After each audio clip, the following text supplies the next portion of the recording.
اور اب باری ہے صبح خیبر پختونخوا کی چیدہ چیدہ خبروں کی، آئیے دیکھتے ہیں۔ مردان میں مقیم 100 سے زائد متاثرہ خاندان سرکاری اسکول خالی کر کے اپنے اپنے علاقوں کو لوٹ گئے۔ گزشتہ روز صوبائی حکومت نے اسکولوں کی رواں مہینے کی 20 تاریخ سے قبل خالی کروانے کے احکامات جاری کیے تھے۔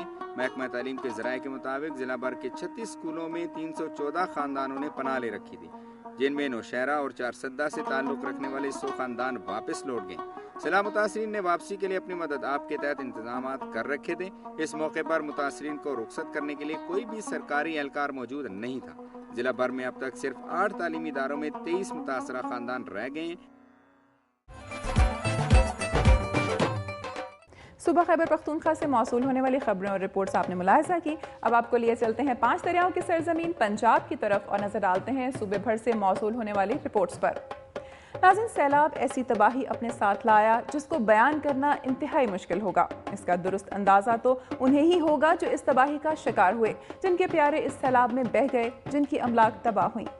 لیکن ان میں سب سے زیادہ متاثر وہ بچے، وہ قوم کا مستقبل ہے جس کے تعلیمی مستقبل کا کچھ پتہ ہے نہ معاشی مستقبل کا۔ ملتان کے ریلیف کیمپ میں موجود بچے اس سال عید کی خوشیاں بھی نہیں منا سکے۔ مزید تفصیلات جانتے ہیں شریف جویا سے۔ جنوبی پنجاب کے ضلع مظفر گڑھ کے نواحی علاقے فتح آباد بصیرہ کے 400 سیلاب متاثرین سڑک کے کنارے عارضی خیموں میں زندگی گزار رہے ہیں۔ مخیر حضرات اور سرکاری اور غیر سرکاری اداروں کی مدد ان خیموں تک نہیں پہنچ پا رہی ہے۔ کسی ادارے یا شخص کی طرف سے بچوں کو کھلونے، نئے کپڑے، راشن یا مٹھائی نہیں دی گئی۔ شاید اس کیمپ کے متاثرین کے نصیب اچھے نہیں کہ وہ عید کا ایک لمحہ بھی خوشی کا گزار سکے۔ بچوں کے تن پر کپڑے نہیں، بچیوں کے ہاتھ مہندی اور چوڑیوں سے محروم ہیں تو بڑے بھی بھوک سے نڈھال ہیں۔ ہم کو جو عید کا تحفہ ملا ہے حکومت کی طرف سے اور ایم پی اے صاحبان کی طرف سے، یہ آپ لوگوں کے سامنے ہے۔ ہمارے چھوٹے چھوٹے بچے ہیں، ان کی جو وردیں ہیں وہ بھی آپ کے سامنے۔ ورنہ یہ کوئی عید نہیں ہوئی۔ ہمارے بچے جو ہیں وہ بڑے پریشان تھے، ان کو نہ کھانے کے لیے کچھ ہے، نہ کوئی بچے مانگتے ہیں چوڑیاں، جوتے، کپڑے اچھے، کوئی کپڑے نہیں لیے۔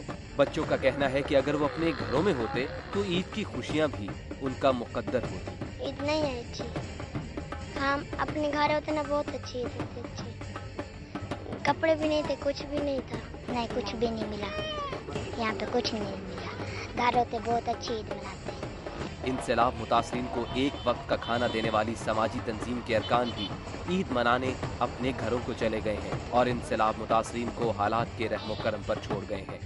کیمرہ مین تنویر مبین کے ساتھ شریف جویا، دنیا نیوز، فتح آباد بصیرہ۔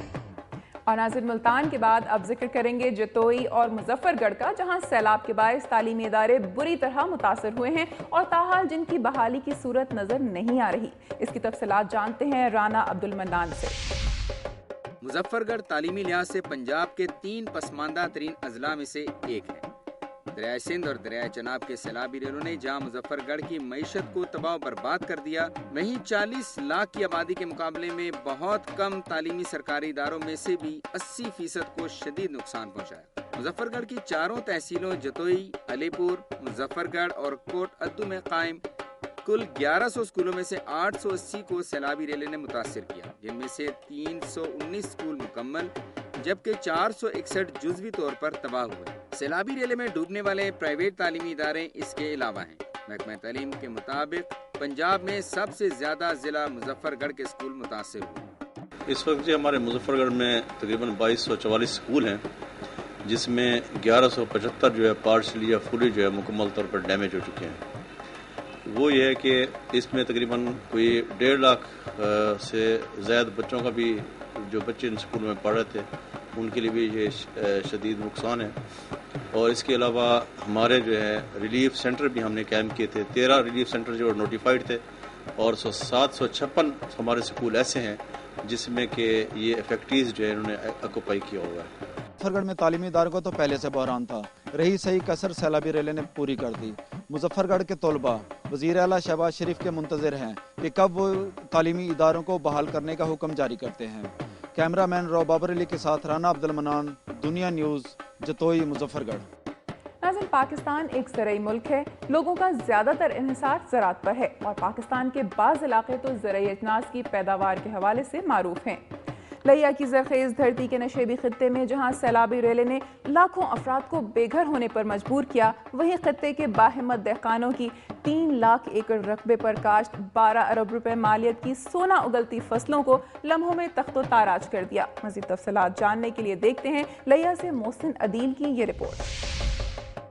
کھیتوں تک پانی پہنچانے کے لیے چشمہ رائٹ لنک کینال کی روانی یا بندش پر صوبوں کے درمیان پیدا ہونے والے تنازع کی بدولت ارباب اقتدار کی جانب سے خون کی ندیاں بہا دینے اور کمپرومائز سے اجتناب کے تند و تیز بیانات کی بازگشت کے فضاؤں میں تحلیل ہونے سے قبل ہی رحمت الہی جوش میں آئی اور آسمان سے برسنے والے قطروں نے ہر طرف پانی پانی کا ڈالا۔ چند روز قبل صرف 10,000 کیوسک کے لیے باہم دست و گریباں ہونے کے لیے تیار صاحبان اقتدار نہ تو اپنی زرعی ضروریات کے لیے پانی ذخیرہ کر پائے اور نہ ہی مخلوق خدا کو پانی کی تباہ کاریوں سے بچانے میں کامیاب رہے۔ 300 سال بعد آنے والا تاریخی سیلابی ریلا نسل انسانی کو ایک بڑے المیے سے دوچار کرتے ہوئے ایک سے دوسرے صوبے میں اپنی ڈراؤنی یادیں چھوڑتا چلا گیا۔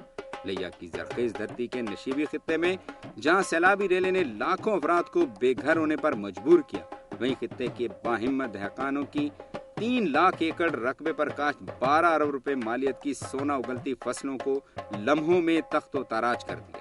سیلابی ریلے کی بدولت لیا کے نشیبی علاقوں میں 2 لاکھ ایکڑ سے زائد رقبے پر کاشت گنے، چاول، کپاس، تل، ماش اور چارہ کی فصلیں مکمل طور پر تباہ ہو چکی ہیں۔ سیلاب سے متاثرہ دیگر اضلاع کی مانند لیا میں بھی گنے کی فصل کی بڑی تعداد میں متاثر ہونے پر اس سال بھی چینی کا بحران پیدا ہونے کا خدشہ۔ 30,000 ایکڑ پر کاشت مختلف سبزیوں کی فصلوں کے ضائع ہونے پر پیداواری خطے میں سبزیوں کے نرخ آسمان سے باتیں کرنے لگے۔ سبز مرچ کی پیداوار میں لیا ملکی سطح کی ضرورت پوری کرنے میں دوسرا بڑا ضلع ہے۔